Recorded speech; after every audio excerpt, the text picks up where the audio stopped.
Peoples party کے شریک chairman Asif Ali Zardari نے وزیر اعظم شہباز شریف کو فوری طور پر حکومت نہ چھوڑنے کا مشورہ دیتے ہوئے کہا کہ بڑی محنت سے آپ کو وزیر اعظم بنایا ہے۔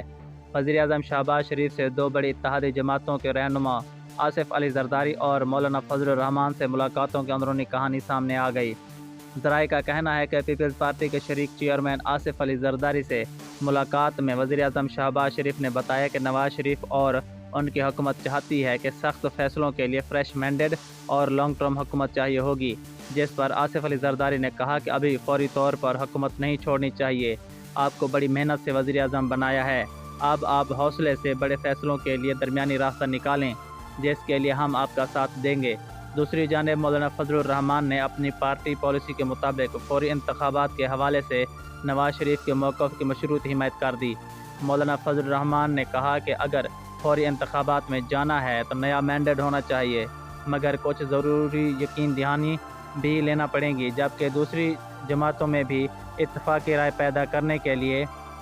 ایسا فیصلہ لینا ہوگا۔ حکومتی اتحادی جماعتوں نے شہباز شریف کو 2023 تک مکمل حمایت کی یقین دہانی کراتے ہوئے کہا کہ حکومت اپنی آئینی مدت پوری کرے۔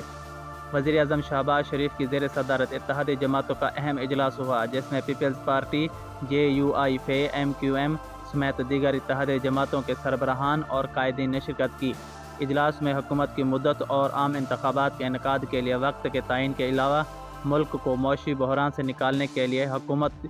مشکل فیصلوں کے حوالے سے مشاورت کی گئی۔ اس موقع پر تمام اتحادی جماعتوں نے اگست 2023 تک اسمبلیوں کی آئینی مدت پوری ہونے تک حکومت کا ساتھ دینے کا مکمل یقین دہانی کراتے ہوئے کہا کہ حکومت کے تمام مشکل فیصلوں کو مکمل سپورٹ کیا جائے گا۔ اتحادی جماعتوں کے اجلاس میں فیصلہ ہوا کہ جلد انتخابی اصلاحات کا عمل جلد از جلد شروع کیا جائے گا۔ اجلاس میں سپریم کورٹ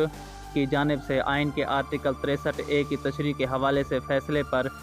بھی مشاورت کی گئی۔ اجلاس میں فیصلہ ہوا کہ سپریم کورٹ کے فیصلے پر فوری طور پر قانونی ماہرین سے رائے لے لی جائے گی اور عدالتی فیصلوں کے بعد پیدا ہونے والے ممکنہ آئینی اور سیاسی بحران سے نمٹا جائے گا۔